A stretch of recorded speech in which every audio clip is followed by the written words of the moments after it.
Not only is it split 50-50 right down its back, blue and normal, but if you look underneath, it's actually half male, half female. The blue side is a male, the normal side is a female. Split 50-50 perfectly. Super pretty blue. Very cool. Wow, look at that. Well, he's quickly become TikTok's favorite lobster fisherman. Jacob Knowles started fishing when he was only 7 years old. Now the Maine native is sharing with his nearly 3 million viewers, I think it's like closer to 5 million, behind the scenes look at his daily work and teaching them all about lobsters.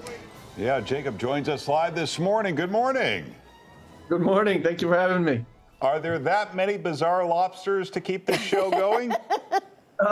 We catch quite a few throughout the year. We fish year round, so they pop up randomly here and there. Not as much as we would like. Well, one of the ones that went viral was the V-notch lobster, the mark that you made. What is that about? Yeah, so we put the V-notch in the tail of any female that's proven to be capable of reproducing. Not all the females can reproduce. So the notch is a way to keep track of the ones that can.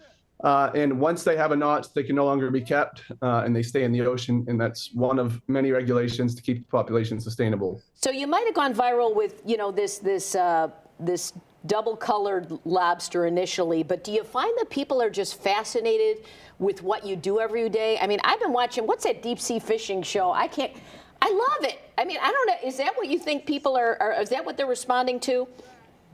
Yeah, I think it's kind of a look into a world that hasn't been covered very much, especially the Maine lobster fishery really hasn't had much light shined on it. So I think people are just fascinated to learn about it and see the behind the scenes. Yeah, is there any suspense and drama like we often see in reality shows or movies, like The Perfect Storm? A lot of that is fluffed up for, like in our country, we don't see it too much. Like I said, we're open year round, so we don't have the seasons that force us out into that weather. Yeah. Some fisheries do have seasons where they're forced to go out into that weather. So deadliest catch, I mean, I feel like I don't even know if the guys are going to come back every time I watch it. Does it get dangerous for you guys too, Jacob?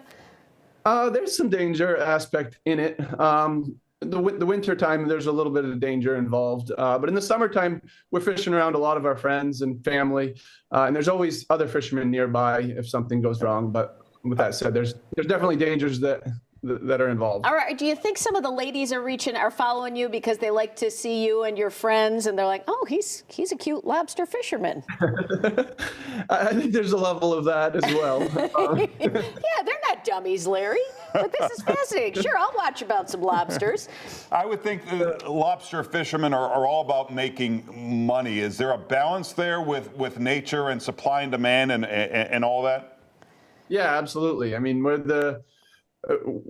than anybody, we care about the sustainability of the fishery because that's our livelihood quite literally depends on it. So we're the last people to go out there and take advantage of a population of lobsters, for example. We take a lot of pride in keeping it sustainable. Are you surprised by how this has gone viral, Jacob? How you're a big follower? Yeah, it kind of snuck up. Yeah, I am surprised to see how many people are interested in it. It kind of it's been like 3 years now we've been doing this, and every year it continues to surprise me. It's great. Well, to see more of Jacob's videos, you can check out his website and follow him on social media. Thanks for being with us. Good luck to you.